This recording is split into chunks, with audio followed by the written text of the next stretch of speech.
Boa noite a todos. Vamos aguardar uns minutos para começarmos a live de hoje.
Boa noite, Giane.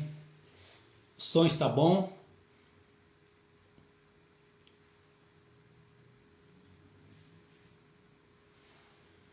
Estamos aguardando o ok do Centro Espírita Maria Amélia para que nós comecemos o tema da noite. Espero que não tenhamos problema de conexão.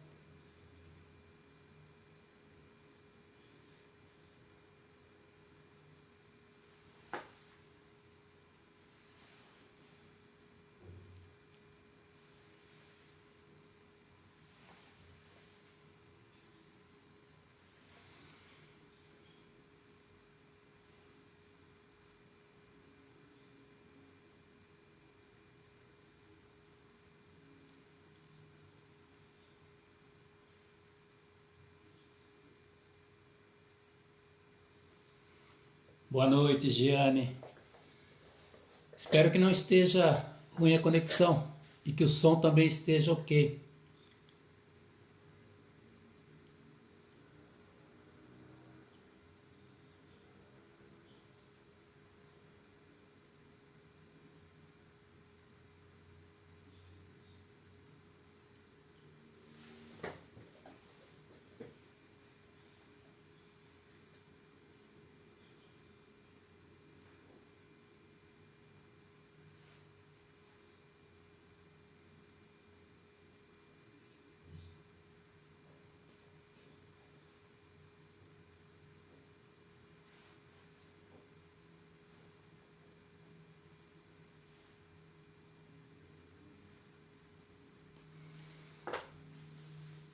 Turíbio. Ok, então. Muito obrigado, Giane. Ricardo, tudo bem, Ricardo? Vamos acenar para o Ricardo.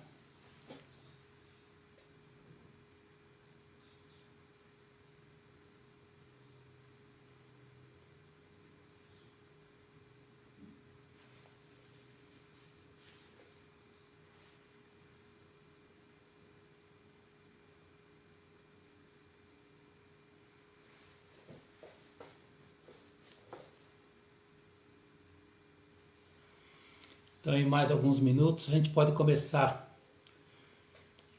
É que eu estou olhando no celular está um horário e no computador está outro horário. Então, eu tenho que seguir pelo computador.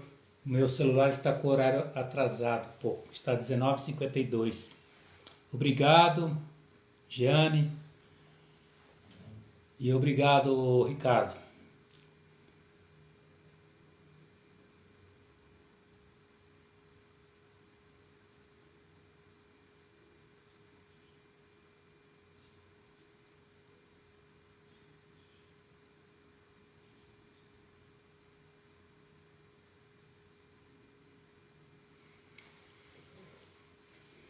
O nosso tema hoje é Bem-aventurados os que têm os olhos fechados. Estava até pensando em ficar fazendo essa live com os olhos fechados, mas aí eu não consigo ver nem o celular, nem o computador. Então eu falei, não, é melhor ficar com os olhos abertos, pelo menos os olhos físicos por enquanto abertos para iniciarmos essa exposição.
Mais 3 minutos e começamos.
Já temos algumas pessoas se conectando. Fátima Salles, vamos acenar para Fátima.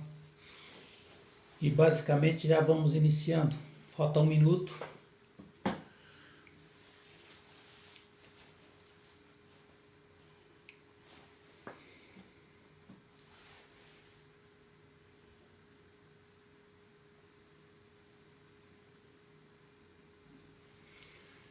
Vamos.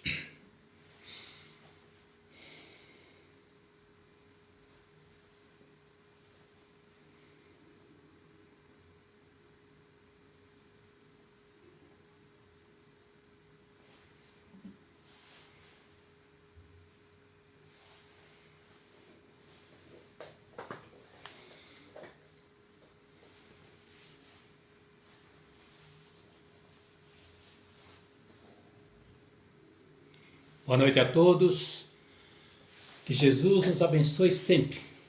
O nosso propósito de renovação através do estudo, mas sobretudo pela prática do seu Evangelho. Agradecemos ao Centro Espírita Maria Amélia pelo convite, na figura do Ricardo e da Giane, para falarmos sobre o tema Bem-aventurados os que têm os olhos fechados.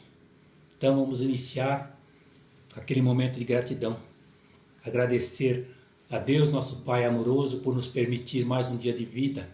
Agradecer a Jesus, nosso mestre e amigo, pela luz do esclarecimento, para que não andemos nas trevas. Agradecer os nossos mentores individuais, ou seja, os nossos guias espirituais, pelo amparo, pela proteção nessa nossa caminhada.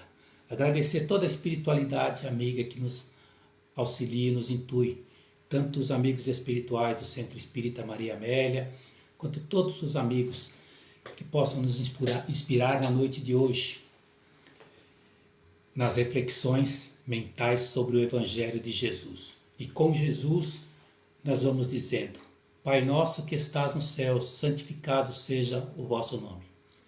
Venha a nós o vosso reino, seja feita a vossa vontade, assim na terra como no céu. O pão nosso de cada dia nos dai hoje, perdoai as nossas dívidas, assim como nós perdoamos aos nossos devedores. Perdoai as nossas ofensas, assim como nós perdoamos aos nossos ofensores. E não nos deixeis cairmos em tentações, mas livra-nos, Senhor, de todos os males, de todas as perturbações, porque vosso é o poder e a glória para todos sempre, e que assim seja. Então, o tema de hoje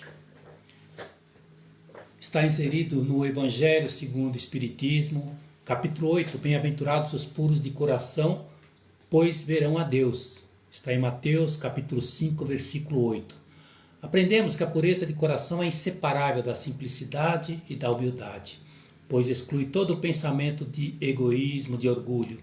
Eis porque Jesus toma a infância como símbolo dessa pureza, como já a tomara por símbolo da humildade.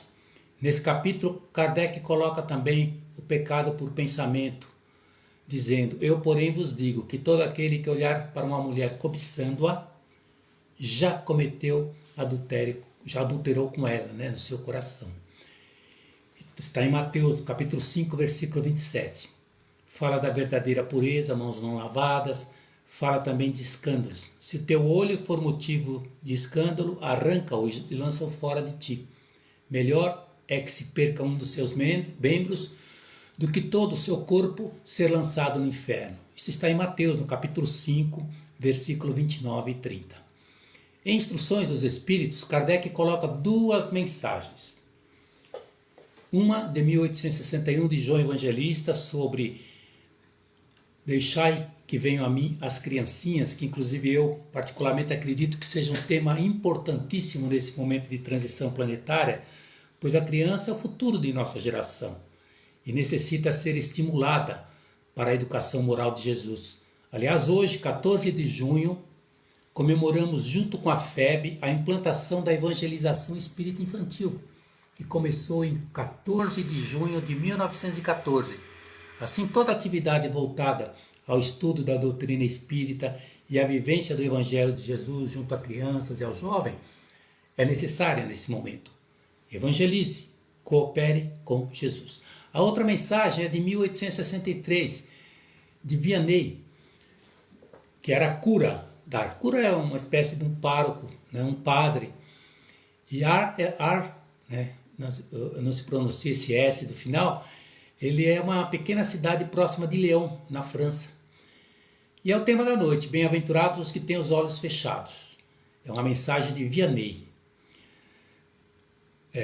A gente sabe que essa bem-aventurança não foram ditas por Jesus nas bem-aventuranças que ele trouxe no Sermão do Monte, porque Kardec inclusive coloca uma nota dizendo: essa comunicação foi dada com relação a uma pessoa cega, cujo favor se evoca o espírito de Jean-Marie Baptiste Vianney, em 19 de junho de 1863, na Sociedade Parisiense de Estudos Espíritas, e levaram na reunião uma senhora que ficara cega. E aí eles se lembraram do espírito, um padre católico muito amado na França. E para alegria, o benfeitor se manifesta e deixa a mensagem através do médium Senhor Vézy. Isso está na Revista Espírita de julho de 1863. Na época que nasceu o Vianney, ele nasceu em Dardilly em 1876, maio de 1876, logo em seguida nós já tivemos a Revolução Francesa em 1789. Então é um momento difícil, porque houve muita perseguição aos religiosos. E já desde criança, em Vianney despontava-se aquele dom de ser padre, de ser pároco. Em 1809, com Napoleão já tivemos a guerra com a Espanha. A França teve a guerra com a Espanha e Vianney é convocado. Mas ele não consegue acompanhar a tropa e é considerado desertor. Sua mãe era Maria Beluzzi e seu pai Mateus ou Matias Vianney. Mas ele foi ordenado sacerdote em agosto de 1815. Foi beatificado em janeiro de 1905 por Pio X, canonizado em maio de 1925 por Pio XI. Então, ele é um santo da Igreja Católica. Bacelli até escreve, através de irmão José, uma biografia desse santo, São João Maria Vianney. E ele veio do interior, os pais eram semi-analfabetos, ele tinha muita dificuldade para falar o francês, para falar o latim, que eram necessários para quem quisesse ser padre, né? Ele só falava o dialeto das aldeias. Então foi muito difícil para ele, mas ele tinha uma fé fervorosa, uma propensão a ser religioso desde criancinha. Por isso foi ajudado pelo Frei Bailey e logrou êxito na paróquia de Arles. Era uma pequena cidade, perto de Lyon, e ele era um grande médium de cura. E lá ele fez a vida pastoral, viveu e via a pobreza que acontecia, toda a miséria. Ele doa todas as suas coisas e ficava sem nada. Se alimentava muito pouco e trabalhava muito. Disse até que ele trabalhava 16 horas ao dia. Ele desencarnou em 4 de agosto de 1859. E 4 anos depois, foi menos praticamente de 4 anos, ele já foi invocado e traz a mensagem à sociedade parisiense. E apesar de católico fervoroso, ele confirma que tudo é verdade. Tem vários vídeos, né, no YouTube, tanto em francês, mas com tradução para o português e também em português, falando sobre esse santo, São João Maria Vianney. Foi considerado o patrono dos párocos e, inclusive, quando completou 200 anos de seu nascimento, em outubro de 1986, o Papa João Paulo II esteve lá, naquela aldeia, fazendo uma preleção a 6.000 padres e seminaristas. Então vamos para a mensagem que ele trouxe para nós, né? Mas se compararmos a mensagem do Evangelho com a que está na Revista Espírita, nota-se que na Revista Espírita ela é um pouco mais completa, tanto no início quanto no final, mas o texto da mensagem é o mesmo. Ele começa dizendo assim: meus bons amigos, não venho muito ao vosso meio, claro, porque ele era católico, e o meio lá que Kardec estava era espírita, mas hoje eis-me aqui, por isso dou graças a Deus e aos bons espíritos que vêm ajudar-vos a marchar pelo novo caminho. Isso está na Revista Espírita, mas no Evangelho segundo o Espiritismo não aparece. Então ele começa dizendo: meus bons amigos, por que me chamastes? Para que eu imponha as mãos sobre essa pobre sofredora que está aqui e a cure? Ah, que sofrimento, bom Deus! Perdeu a visão e as trevas se fizeram para ela. Pobre criança, filha, que ore e espere, não sei fazer milagres sem a vontade de Deus. Todas as curas que obtive, só as atribuais àquele que é o Pai de todas. Então Vianney fala como um conhecedor do poder do magnetismo, né? Do passe, lá de Mesmer. E, logicamente, fala de Deus. Nada se faz sem o poder de Deus. E ele continua: nas vossas aflições, olhai sempre para o céu e dizei do fundo do coração: meu Pai, curai-me, mas fazei que a minha alma doente seja curada antes das enfermidades do corpo, que a minha carne seja castigada se necessário, para que a minha alma se eleve para vós com a brancura ou com a pureza que possuía antes, né? Então ele diz que nós devemos pedir a Deus antes a cura do espírito, que é eterno, do que a do corpo, que é transitório. E logicamente sempre aquela fé no poder de Deus. E ele continua dizendo assim: após esta prece, meus bons amigos, talvez também a cura que temerosamente pedistes como recompensa da vossa abnegação. Então ele fala da eficácia da prece, da coragem da fé, mas ele não diz que ele vai curar, né? E no final, depois ele continua dizendo assim: mas desde que aqui me encontro, nessa assembleia em que se trata sobretudo de estudar, eu vos direi que os que estão privados da visão deviam considerar-se como os bem-aventurados da expiação. Lembrai-vos, o Cristo disse que era necessário arrancar o olho se ele fosse mau, e que valia mais atirar ao fogo que ser a causa da vossa perdição. Ah, quantos existem sobre a terra que um dia maldirão nas trevas por terem visto a luz. Oh, sim, como são felizes os que estão na expiação, foram punidos pelos olhos. Seu olho não será a causa de escândalo, de queda. E eles podem viver completamente a vida das almas. Podem ver mais do que vós que tendes boa visão. Quando Deus me permite abrir as pálpebras de algum desses pobres sofredores e devolvê-los à luz, digo a mim mesmo, alma querida, por que não conheces todas as delícias do Espírito, que vive de contemplação e de amor? Então não pedirias para ver as imagens menos puras e menos suaves que aquelas que podes entrever na tua cegueira. Então, o Vianney fala da lei de causa e efeito, da justiça de Deus, fala de arrependimento, de expiação e de reparação, que é o que vemos, né?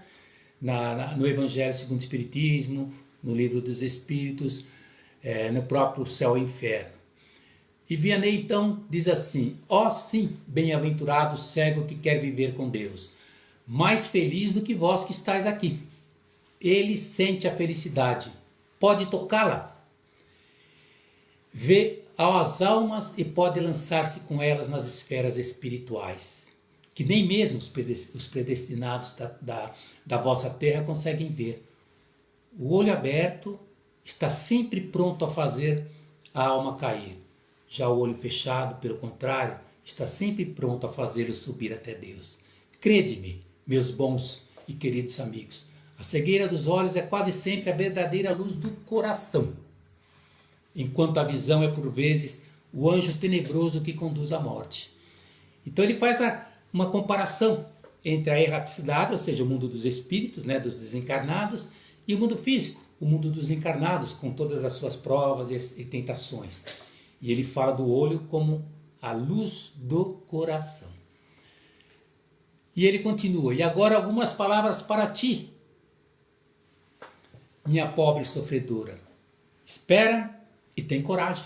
Se eu te dissesse: minha filha, teus olhos vão abrir-se, como ficarias feliz e alegre? E quem sabe essa alegria não te perderia? Tem confiança no bom Deus, que fez a felicidade e permite a tristeza.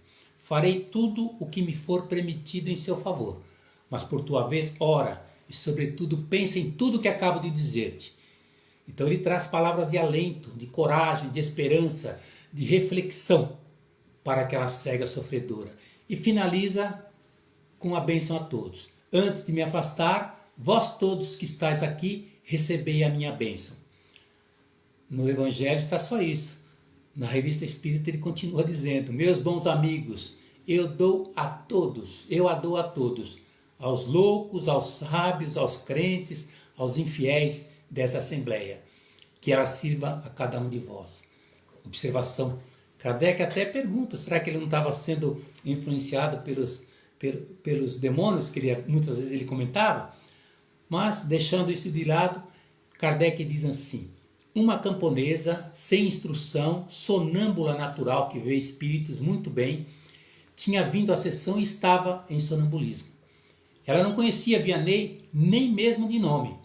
Entretanto, o viu ao lado do médium e fez o seu retrato perfeitamente exato. Então Kardec depois traz a seus comentários dizendo assim: o que chamamos caprichos da sorte nada mais são do que efeitos da justiça de Deus. Ele não aplica punições arbitrárias, pois quer que sempre entre a falta e a pena exista correlação. Na sua bondade lança um véu sobre os nossos atos passados, mas nos aponta o caminho a dizer: quem matou pela espada, perecerá pela espada. Palavras que podemos traduzir assim: no nosso arrependimento, nós podemos escolher a nossa expiação, aplicando a nós mesmos as palavras que Jesus falou: se o vosso olho for motivo de escândalo, arrancai-o. Se a aflição terrena não tem explicação nos atos da vida atual, deve-se procurar as causas numa vida anterior. Essa explicação mostra os efeitos da justiça de Deus. Está lá no capítulo 5, Bem-aventurados os aflitos. Ele não aplica punições arbitrárias, como falamos. Entre a falta e a pena tem que existir essa correlação. Mas somos sempre punidos naquilo em que pecamos. Se a visão foi a causa de nossa queda, podemos ter ficado cego pelo excesso de trabalho, maus tratos. Pode ser causada por inúmeros fatores, né? Traumas oculares, patologias oftalmológicas que se agravam por falta de tratamento adequado. Pode ser congênita ou adquirida ao longo da vida, trazendo essa deficiência visual. Pode ser que o espírito arrependido escolheu esta expiação antes de reencarnar. Por exemplo, temos um exemplo no livro de Ivone do Amaral Pereira, né? Memórias de um Suicida. Ela fala de Camilo Castelo Branco, um escritor famoso que fica cego e inconformado de um tiro no ouvido. A cegueira era expiação, não suicídio. Então, a cegueira veio porque ele, como sacerdote, havia vazado os olhos de Jacinto de Ornelas numa encarnação passada. Por isso que ele veio com aquele problema visual, né? Por isso, no livro O Céu e o Inferno, Código Penal da Vida Futura, no capítulo 7, parte 1, item 16, nós percebemos que é colocado 3 condições para conseguirmos reparar, né, os erros que cometemos. O arrependimento sincero, a expiação das faltas, quando reencarnamos, e a reparação. Ou seja, não basta o arrependimento, é preciso que haja a expiação e a reparação. Então a lei de causa e efeito é a lei que rege todos os elementos que compõem o universo. Tudo que existe tem uma causa que lhe deu origem. Se a causa é fundamentada no bem, o efeito é bom. Caso contrário, o efeito é maléfico. Nesse sentido, Jesus até afirmou: a candeia do corpo são os olhos. Se os teus olhos forem bons, todo o teu corpo terá luz. Se, porém, os teus olhos forem maus, o teu corpo será tenebroso. Isso está em Mateus, no capítulo 6, versículo 22. Então, ao efetuar uma ação, o homem pode provocar um encadeamento de causas e efeitos que o auxiliam a crescer ou colocam no indébito perante as leis divinas, por várias encarnações. As provas são escolhidas por nós mesmos para medir nosso grau de adiantamento. As expiações são os enfrentamentos dos equívocos que cometemos, ou seja, provas são escolhas voluntárias. Expiação é consequência natural do que causamos em outras encarnações. Causa e efeito, podemos dizer que é a lei das consequências. A causa, a origem, o porquê de uma manifestação ou uma ocorrência. E o efeito seria então a sua consequência direta de algum ato ou ação anterior a este. E não só individualmente, mas coletivamente, como temos agora com a pandemia do Covid-19. A situação que temos hoje, no momento grave que passamos, a situação se enquadra nos princípios da lei de causa e efeito que rege o destino das criaturas humanas em todo o universo. Naturalmente, esse vírus deve ter surgido em função de alguma finalidade que desconhecemos, mas está vinculado às dívidas ou resgates oriundos do comportamento humano, pois Deus é amoroso, justo, bondoso, e por isso seria incapaz de provocar atos como uma pandemia.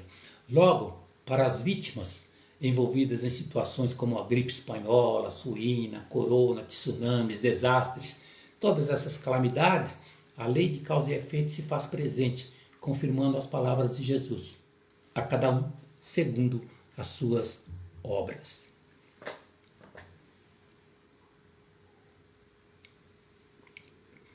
A mensagem de Vianney, então, nos chama a atenção para a lei de causa e efeito.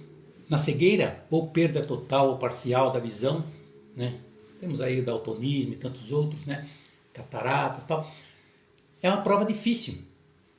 Vamos ver lá no Livro dos Espíritos, na questão 285, para a escolha das provas, né? Imaginar ficar sem enxergar é terrível. A deficiência visual pode influenciar diretamente o dia a dia do paciente, que terá de se adaptar ao mundo sem este importante sentido. Por isso, há muitas pessoas que se revoltam. Pessoas que ficam cegas com doenças degenerativas, elas se desesperam. Mas o corpo é um mero veículo do espírito. Só a vontade do espírito pode sobrepujar tudo isso. Mas há também aqueles que agradecem por não ver, evita muitas tentações e até conseguem, superar tudo e lograr êxito na presente encarnação. Lembramos-nos de Helen Keller, escritora, conferencista e ativista social americana, a primeira surdo-cega da história a conquistar um bacharelado graças ao esforço junto com a sua professora Anne Sullivan. Conseguiu romper o isolamento imposto pela quase total falta de comunicação, permitindo a menina florescer enquanto aprendia a se comunicar. Até virou um filme famoso, O Milagre de Anne Sullivan. Mas podemos ver outros exemplos aqui no Brasil. Jerônimo Mendonça Ribeiro foi um grande trabalhador, palestrante e escritor espírita, que trabalhou pelas causas sociais e pela divulgação da doutrina espírita. E mesmo paralisado, em uma cama ortopédica e cego, trabalhava arduamente pelo ideal espírita. Ficou até conhecido como o gigante deitado. E Chico Xavier? Chico Xavier e o seu olho doente. Desde moço ele vinha a São Paulo para tratar com o Dr. Napir, seu oftalmologista, que lhe pergunta uma vez: é verdade, Chico, que você vê espíritos? Ele fala: sim, doutor. Mas como? Como você pode ver espírito com um olho tão ruim que você tem, Chico? Aí Chico explica, que não vê com os olhos da carne, mas com os olhos da alma. E aí o médico pergunta: mas Chico, tem algum espírito aqui no consultório? E Chico diz: sim, doutor. E ele disse que foi médico, oftalmologista também. E foi encaminhado para ajudar o senhor, porque o senhor tem ajudado muitas pessoas. Aí o médico ficou curioso em saber quem era. E Chico falou: o nome dele é meio difícil, mas é Cenobellini de Barros Serra. Aí o médico falou: foi meu professor na faculdade de medicina lá de São José do Rio Preto. Então, mas temos um exemplo assim mais perto de nós, o amigo e irmão Sebastião Miguel de Lima, que apesar da deficiência física, visual, nos traz as belezas da visão espiritual em suas palestras. Já o assistimos várias vezes, inclusive no Maria Amélia. Mas podemos ver sem olhar, sem os olhos físicos. Quando fechamos os nossos olhos para orar, para meditar, ou na contemplação, como diz Vianney, nós fechamos os olhos para liberar e expandir. É forma para liberar o corpo espiritual, além das amarras da materialidade. Se ligar à espiritualidade, desenvolvendo e irradiando pensamentos positivos. Por isso Vianney disse que o ato de contemplação e do amor enxergam mais. Mas por que eles enxergam tudo isso? Vianney mesmo diz: o olho fechado está sempre pronto a fazer a alma subir até Deus. Jesus falava por parábolas e dizia que deveríamos ter olhos de ver e ouvidos de ouvir. Em Lucas 6, capítulo 39, e Mateus também no capítulo 15 ele propôs até uma parábola dizendo: é possível um cego guiar outro cego? Não acontecerá que ambos venham a cair em algum buraco? Em Lucas, depois ele até complementa falando do argueiro e a trave no olho, porque nós enxergamos o argueiro, ou seja, o cisco no olho do nosso irmão, e não conseguimos ver a trave do nosso olho. A trave é imensa. Até se fala que o desconhecido está sempre na ponta do nosso nariz, que a gente não consegue enxergar. Então, há cegos do corpo e cegos do espírito. E se é horrível é a cegueira do corpo, 1000 vezes pior é a do espírito. Entretanto, bem difícil ou quase impossível é encontrar-se um cego a guiar outro cego. Mas no que se refere às coisas do espírito, vemos por toda parte cegos que guiam cegos. Então nós temos 3 exemplos para falar sobre o cego. O cego de Siloé, o cego de Jericó. E o cego de Siloé, em João, no capítulo 9, a cura de um cego de nascença. Então os discípulos ficaram assim curiosos e perguntaram: Rabi, quem pecou? Ele ou seus pais? Para ele já nascer cego? E Jesus responde: nem ele nem os pais. Foi assim para que se manifestasse nele as obras de Deus. Enquanto eu estou no mundo, eu sou a luz do mundo. E aí ele foi cuspindo no chão, na terra, pegando aquela lama que foi feita, né? E colocou nos olhos daquele cego e falou, untou nos olhos do cego, disse: vai e lava-te nos tanques de Siloé, que eram uns 800 metros de onde eles estavam. E o cego foi, né? Lavou-se e voltou curado, né? O povo achava que aquilo era uma mágica de Jesus, um milagre. Ao final, Jesus, em João capítulo 9, versículo 39, eu vim a este mundo para julgamento, a fim de que os cegos vejam e os que veem se tornem cegos. O cego de Jericó, em Marcos capítulo 32, Jesus fala do filho de Timeu. Era um cego que ficava mendigando na entrada de Jericó e ele ficava escondido atrás da capa. E quando ele viu que Jesus passava, ele ficou gritando: Senhor, Jesus, filho de Davi, tem piedade de mim. Jesus, filho de Davi, tem piedade de mim. As pessoas até tentaram tirar as pessoas dali, mas ele continuou insistindo. Aí então Jesus falou: deixai eu vir. E o cego foi, e Jesus falou: que queres que eu te faça? E ele simplesmente falou: que eu veja, Senhor, que eu veja. E aí então Jesus o curou e disse: vai, a tua fé te salvou. Então logo que ele viu, ele seguiu a Jesus pelo caminho. Um outro exemplo poderíamos falar de Paulo, ou Saulo, né? Saulo precisou ficar cego para ver, e vendo se tornou Paulo. Ele teve duas cegueiras, podemos dizer. A cegueira espiritual, como um doutor da lei, ele era um perseguidor dos cristãos e cometeu muitos atos, né? E quando se depara com Jesus em Damasco, ele tem aquela cegueira física. E a partir daí, ele passa a ser Paulo e começa a seguir Jesus, né? Até chegar ao final, de já não sou eu o que vive, é o Cristo que vive em mim. Quando Jesus fala da parábola do semeador, em Mateus 13, Marcos 4 e Lucas 8, ele responde aos seus discípulos, né? Por que razão ele falava por parábolas? Ele falou: é porque vendo, eles não veem, e ouvindo, não ouvem nem entendem. Cumpre-se a profecia de Isaías: ainda que estejam ouvindo, nunca entenderão. Ainda que estejam sempre vendo, jamais perceberão. Mas bem-aventurados os vossos olhos, porque veem, e os vossos ouvidos, porque ouvem. Mas a gente, para refletir, tem duas historinhas que eu achei interessante e fala sobre o cego, né? A cegueira. Um jovem encontrou um senhor de idade, né? E lhe pergunta: o senhor se lembra de mim? E o velho, o homem idoso, falou: não.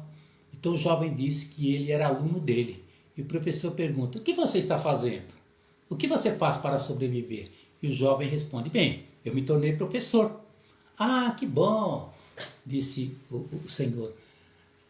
Como eu? Pois sim. Na verdade, eu me tornei professor porque o Senhor me inspirou a ser como o Senhor. Aí o professor curioso pergunta ao jovem: em que momento você foi inspirado a ser professor? E o jovem então conta a história. Um dia, um amigo meu, também estudante, na mesma classe, chegou com um relógio novo e bonito. Eu decidi que queria para mim. E eu roubei, tirei do bolso dele. Logo depois, meu amigo notou o roubo e imediatamente reclamou ao nosso professor, que era o senhor. Então o senhor parou a aula e disse: o relógio do seu parceiro foi roubado durante a aula de hoje. Quem o roubou, devolva-o. Mas eu não devolvi, porque não queria fazer. Então o senhor fechou a porta e disse para nós todos nos levantarmos. E iria vasculhar nossos bolsos até encontrar o relógio. Mas nos disse para fechar os olhos, porque só procuraria se todos tivéssemos os olhos fechados. Então fizemos isso. E aí o senhor foi de bolso em bolso. Quando chegou no meu, encontrou o relógio e pegou. Mas o senhor continuou procurando nos bolsos dos outros, de todos. E quando terminou, o senhor disse: agora podem abrir os olhos, já temos o relógio. O senhor não me disse nada e nunca mencionou o episódio. Nunca disse quem foi que roubou o relógio. Naquele dia o Senhor salvou minha dignidade para sempre. Foi o dia mais vergonhoso da minha vida, mas também foi o dia em que a minha dignidade foi salva de não me tornar ladrão, uma má pessoa, etc. O Senhor nunca me disse nada, e mesmo que não tenha me repreendido ou chamado minha atenção para me dar uma lição de moral, recebi a mensagem perfeitamente. E graças ao Senhor, entendi que isso é que um verdadeiro educador deve fazer. O senhor se lembra disso? Desse episódio, professor? E o professor responde: lembro-me da situação, do relógio roubado que procurava em todos, mas não me lembro de você, porque também fechei os olhos enquanto procurava. Bem-aventurados os que têm os olhos fechados. E tem uma outra que fala do cego e a parede. 2 homens gravemente enfermos, doentes, estavam no mesmo quarto do hospital. Um deles podia sentar-se na cama durante 1 hora, todas as tardes, para que os fluidos circulassem nos seus pulmões. Já o outro ficava na sua cama, né, e tinha que ficar deitado de costas. Então, os homens conversavam horas a fio, falavam das mulheres, da família, dos seus empregos, onde tinham passado as férias. E todas as tardes, quando o homem da cama, perto da janela, se sentava, ele passava o tempo falando, né, do que ele via lá fora. E esse homem que ficava no canto, ele ficava aguardando aquela espera daqueles períodos de 1 hora em que o seu mundo era alargado e animado por toda aquela atividade, a cor do mundo do lado de fora da janela. A janela dava para um parque com um lindo lago. Patos, cisnes nadavam na água enquanto as crianças brincavam com seus barquinhos. Jovens namorados caminhavam de braços dados por entre as flores. Árvores enormes formavam uma paisagem que, ao final, dava até a silhueta para podia ser visto ao longe a cidade. E enquanto o homem da cama, perto da janela, descrevia tudo, né, o homem do outro lado do quarto fechava seus olhos e imaginava a cena.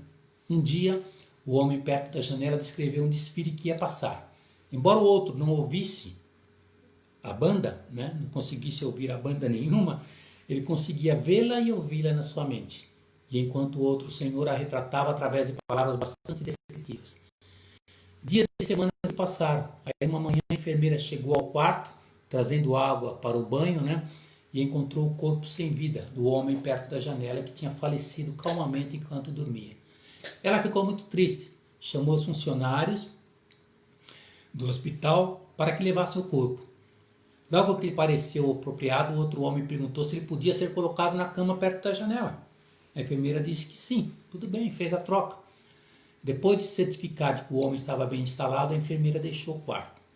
Lentamente, cheio de dores ainda, ele tentou, né, se levantar, apoiado no cotovelo, para contemplar o mundo lá fora.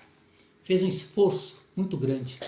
Lentamente olhou para o lado de fora da janela, mas percebeu que dava para uma parede de tijolo. Aí ele perguntou para a enfermeira o que teria feito com que o seu falecido companheiro de quarto lhe tivesse descrito coisas tão maravilhosas do lado de fora da janela. A enfermeira simplesmente disse que o homem era cego e nem sequer conseguia ver a parede. Talvez ele quisesse apenas lhe dar coragem. Moral da história: há uma felicidade tremenda em fazer os outros felizes, apesar dos nossos próprios problemas. A dor partilhada é metade da tristeza, mas a felicidade, quando partilhada, é dobrada. Então, como estamos falando do olho, né, o olho físico, eu li numa revista super interessante como funciona o olho. E logo de cara vem uma frase dizendo assim: a visão é o sentido mais importante de todos e acaba exigindo 1/3 de toda a atividade cerebral. 1/3. Então a pupila regula a entrada da luminosidade, como o diafragma de uma câmara. Em lugares mais claros se fecha, já no escuro ela se dilata. Amplia até 30 vezes a quantidade de luz atingindo a vista. Quem contrai ou dilata a pupila é a íris, um tipo de tecido muscular. A córnea e o cristalino funcionam como um conjunto de lentes em uma câmera, concentrando raios de luz enviados à retina no fundo do olho. Por ser lente que refrata a luz, ela forma uma imagem invertida que o cérebro corrige. Quem quiser se aprofundar, né, sobre a visão física e a visão espiritual também, tem o livro Na Técnica da Mediunidade, Carlos Torres Pastorino, ele fala de todos os nossos órgãos físicos e ligados à mediunidade. E nesse da visão ele fala sobre pupila, cristalino, da retina, fala da expansão do nervo óptico, fala dos registradores de luz, cones e bastonetes. Cones captam luz brilhante, dando acuidade e visão. Cotonetes é para pouca luz ou penumbra, é a visão no escuro. E Pastorino vai falando de vidência astral, córtex cerebral, nervos ópticos, fala de corpo astral, mente espiritual. É muito interessante para aprendermos um pouco mais sobre isso. Então ele diz que não é o olho físico que vê. A evidência mais comum dos planos astrais só é sensível nós temos a hipófise e vemos formas astrais. Fala da epífise e fala de vários outros, né? Ele chega até a falar do olho de Shiva, ou terceiro olho, fala do corpo pineal, da epífise, fala de clarividência, hipófise, corpo pituitário, enfim, traz informações importantes que quem quiser realmente vai ter muitas informações que podem realmente ajudar. Ontem, o Ricardo postou uma mensagem de Wayne Dyer. Quando você muda a maneira como olha para as coisas para as quais você olha mudam. Pensemos nisso. Na mensagem de Vianney ele diz: a cegueira dos olhos é quase sempre a verdadeira luz do coração. E ouvimos sempre aquele provérbio popular que diz, né? O que os olhos não veem, o coração não sente. Ou os olhos veem o que o coração quer sentir. Tivemos agora o Dia dos Namorados, dia 12, né? E nos lembramos de Shakespeare, lá, o autor de Romeu e Julieta. Ele fala que o amor não se vê com os olhos, mas com o coração. O amor é cego, por isso os namorados nunca veem as tolices que praticam. Então, com essas informações, a gente percebe que, na verdade, não vemos com os olhos físicos, e sim com o cérebro ou com a mente. Os olhos são as lentes através das quais refletimos a imagem, transferimos a imagem para o cérebro, que decide qual definição dar daquilo que vemos. Jesus disse que os olhos bons têm visão correta em cada momento. Olhos maus embaçam até os dias bons, distorcem os valores. Então vamos enxergar com as lentes do amor. Divaldo Franco, ele costuma dizer: a afetividade coloca lentes coloridas nos olhos da realidade. O essencial é invisível aos nossos olhos, né? Tem outra frase que diz isso. Amar é ver com os olhos do coração. Os olhos do amor nos tira da cegueira espiritual. Olhar com os olhos do amor é a grande proposta da caridade. Lembramos até da parábola do bom samaritano, né?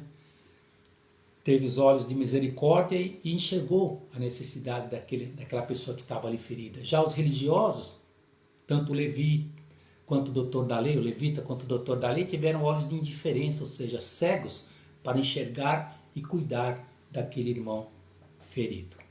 Já que falamos de cegueira, podemos nos lembrar de um romance de 1995 do escritor português José Saramago, que morreu em 18 de junho de 2010, apesar de ter obras polêmicas, né, principalmente pela Igreja Católica, quando ele escreveu Caim, o Evangelho segundo Jesus Cristo.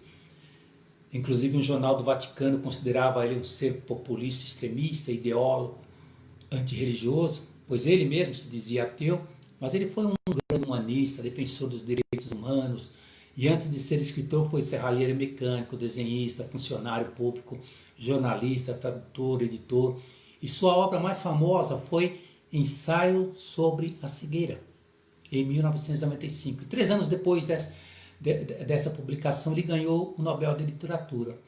Narra a história de uma epidemia, outra epidemia, de cegueira branca, né? Em que se espalha por uma cidade e vai acometendo um por um, trazendo um caos e abalando as estruturas de uma sociedade civilizada. E apresenta até alguns ditados famosos, né? O pior cego é aquele que não quer ver, em terra de cego quem tem um olho é rei. Mas o foco principal é fazer com que as pessoas passem a olhar para os outros, para as outras pessoas, não com o olhar físico, mas com o olhar interior, a essência do ser humano. Esse romance foi adaptado para o cinema em 2018, dirigido por um brasileiro, Fernando Meirelles. Então, no mês passado, teve um blog do Piccionelli que ele coloca vindo de um artigo do físico e curador do Museu do Amanhã, durante um café filosófico, narrando que o conhecimento explode incessantemente, né? Ele até pergunta, eles fazem a pergunta, será que quando ele escreveu isso, ele já teve uma visão assim que nós teríamos essa pandemia de 2020, né? Porque tem assim muitas coincidências, tanto no filme quanto no livro. Claro que o livro é muito mais chocante. Então ele diz que o conhecimento explode de uma forma assim, incessante. Essa explosão parece até cegar. É uma espécie de cegueira branca. O branco é a junção de todas as cores. É a cor que reflete. Não absorve todos os raios luminosos, né? Então, os paralelos com as notícias que nós recebemos hoje nesse período de pandemia ofuscam a vista como um sol. As duas epidemias, tanto do livro de Saramago e esta do Covid-19, nos mostram o quão frágil é a nossa civilização. Estamos em 2020. Os governantes falam precipitadamente de cura. As soluções de combate são improvisadas. A cidade vira um cenário fantasma. E apesar de investimentos em pesquisas, a ignorância se espalha velozmente. E a violência vem atrás, né? Aparece. Covas rasas são abertas para dar conta dos corpos que ninguém pode ver ou tocar. A pandemia tira às pessoas o que elas têm de melhor e também o que tem de pior. O pânico espalhou a cegueira ou a cegueira espalhou o pânico? Se pergunta. Fala da perversidade humana em meio a essa pandemia, que é noticiada diariamente, desde autoridades que mostram-se um desdém pelas vítimas, até os relatos de violência doméstica. O coronavírus tem acentuado os nossos traços de caráter, que já não podem mais ficar confinados. Transbordam nas ruas em forma de carreatas, passeatas, manifestações em frente de hospitais, com caixões, pedidos de intervenção e etc. No estado, o atendimento da polícia militar a mulheres vítimas de violência cresceu em relação ao ano passado. A quantidade de feminicídios subiu também. Há relatos até de mães que criam os filhos sozinhas e não conseguem sacar o auxílio emergencial do governo porque os pais ausentes sacaram a verba antes e se mandaram. Então a perversidade não é um produto exclusivo nacional. A mídia mostra em vários países as reações ou por medo de contaminação ou até por ignorância, mas ao mesmo tempo nós vemos também as correntes de solidariedade para abastecer hospitais com equipamentos. Vemos o Recanto da Paz, trabalhou tanto isso, né? E agradecemos, né, todo esse empenho do Fredson e toda a sua equipe. O mutirão de arrecadação de alimentos, como o drive-thru do bem de ontem, do Maria Amélia, e as campanhas de conscientização, os aplausos aos médicos na linha de frente, que antes eles eram esquecidos, né? Eclipsados na cegueira branca das redes. Hoje, cientistas e artistas voltam a ser ouvidos para apontar caminhos e sentidos. Então a cegueira branca é uma metáfora de um impasse no nosso tempo. A ignorância e o conhecimento dividem no mesmo hospital onde tratamos as retinas feridas pela hiperinformação. A cegueira branca do século XXI é a cegueira dos que optam por não ver. Reflitamos, portanto, temos que ter olhos de ver, como disse Jesus, e ouvidos de ouvir. Olhos de amor, olhos de misericórdia. Por isso, irmãos queridos, almas afins, vamos encerrar com uma mensagem que é um slogan da camiseta lá da nossa creche Amélia Rodrigues. Na camiseta nós colocamos um coração, olhe com os olhos do coração.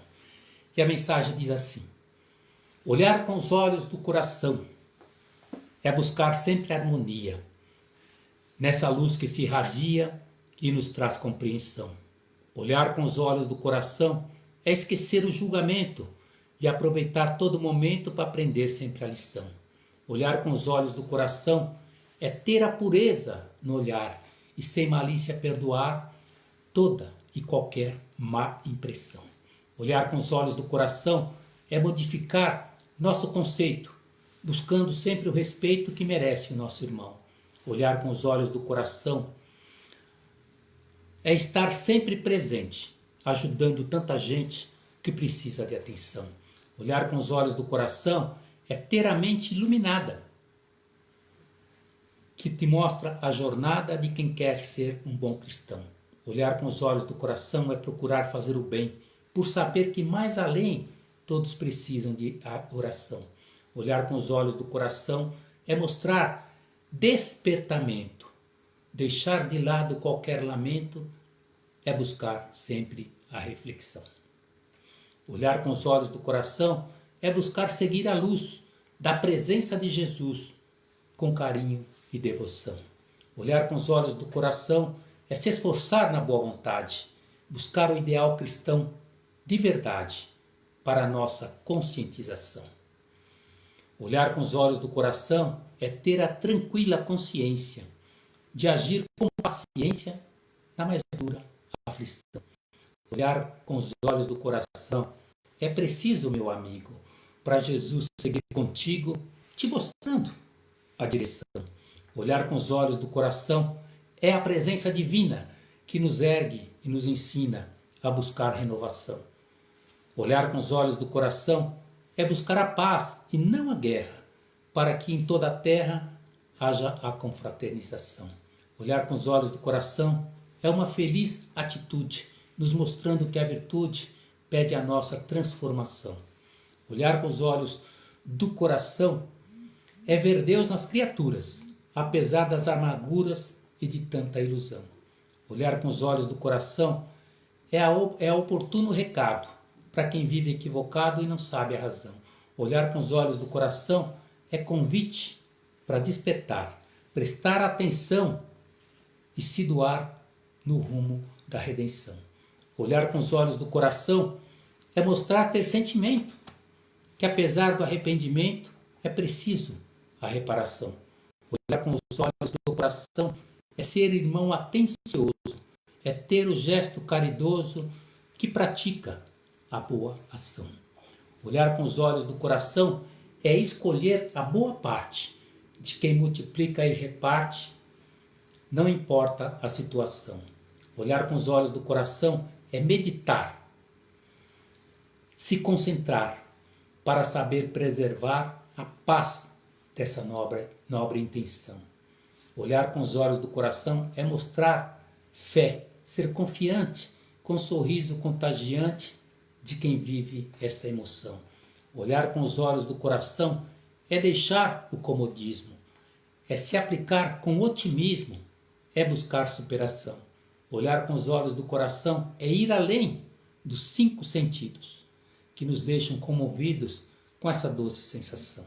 Olhar com os olhos do coração é caminho para a felicidade, para que o amor e a caridade nos leve à libertação. Olhar com os olhos do coração, enfim, é ver a presença de Deus, que sempre ampara os filhos seus para alcançar a iluminação. Então que Deus nos abençoe sempre, né? Esse nosso estudo, mas sobretudo pela prática do seu Evangelho, para que consigamos ter olhos de ver, ouvidos de ouvir e começarmos a praticar melhor. Que possamos ser essas pessoas que consigam fazer a diferença onde estivermos e com quem estivermos. E assim, para encerrarmos a exposição dessa noite, vamos para a prece e a vibração, fechando os nossos olhos físicos, pedindo a intuição e a proteção dos amigos espirituais e vamos emitir os nossos pensamentos positivos. A gente aprende no Espiritismo que o pensamento é criador, então que nós possamos emitir pensamentos positivos que vão gerar energias positivas que serão aproveitadas pelas equipes socorristas, tanto aqui da casa, que nos traz a intuição, Maria Amélia, quanto todos os amigos espirituais do espaço, aqueles verdadeiros bons samaritanos que transformarão essas energias, levando o atendimento necessário a todas as pessoas que saibamos estar em dificuldade. E através do nosso pensamento, do veículo do nosso pensamento, poderemos interceder por eles. Aquelas pessoas que saibamos estar num leito do hospital, ou aguardando um leito do hospital, ou estejam enfermas dentro de casa, que elas possam ser atendidas de acordo com o merecimento de cada um. Vamos vibrar por todos os médicos e enfermeiros que estão atuando, trabalhando incansavelmente para que possam atender o objetivo de todos, que tenham paz, amor e bastante equilíbrio. Vamos vibrar pelo nosso país, Brasil, coração do mundo, pátria do Evangelho, para que os nossos governantes também sejam intuídos, que os anjos de Ismael, toda a sua falange de espíritos, possam intuir os nossos governantes a ter olhos de ver, ouvidos de ouvir, que possam ver lá a bandeira verde e amarela, onde diz ordem e progresso, para que possamos ver realmente muita paz, muito amor e bastante equilíbrio aqui em nosso país. E no mundo todo, onde haja ainda conflito, seja lá no Mediterrâneo, na Síria, onde temos tantas pessoas refugiadas, que elas sejam atendidas também, de acordo com o merecimento de cada um. E que possamos vibrar por nós mesmos, para que nós consigamos sentir a presença dos nossos irmãos, dos nossos anjos de guarda, dos nossos guias espirituais, a nos levar adiante nesse momento, com olhos de misericórdia. Porque misericórdia é ver a miséria, com o coração, a miséria do outro. Que possamos estar prontos a esse momento, que esse momento nos pede muita paz, muita paciência, serenidade e confiança em Deus. E assim, agradecendo pela oportunidade e lembrando Jesus, vamos dizendo: Pai nosso que estás nos céus, santificado seja o vosso nome. Venha a nós o vosso reino. Seja feita a vossa vontade, assim na terra como no céu. O pão nosso de cada dia nos dai hoje. Perdoai as nossas dívidas, assim como nós perdoamos aos nossos devedores. Perdoai as nossas ofensas, assim como nós perdoamos os nossos ofensores. E não nos deixeis, Senhor, cairmos em tentações, mas livra-nos de todo o mal, de todas as perturbações, porque vosso é o poder e a glória para todos sempre, e que assim seja. Bem, então, agora estamos já no horário de passar para o Ricardo, para que ele possa passar as informações do Maria Amélia. De nossa parte, nosso muito obrigado pela atenção e uma boa noite a todos.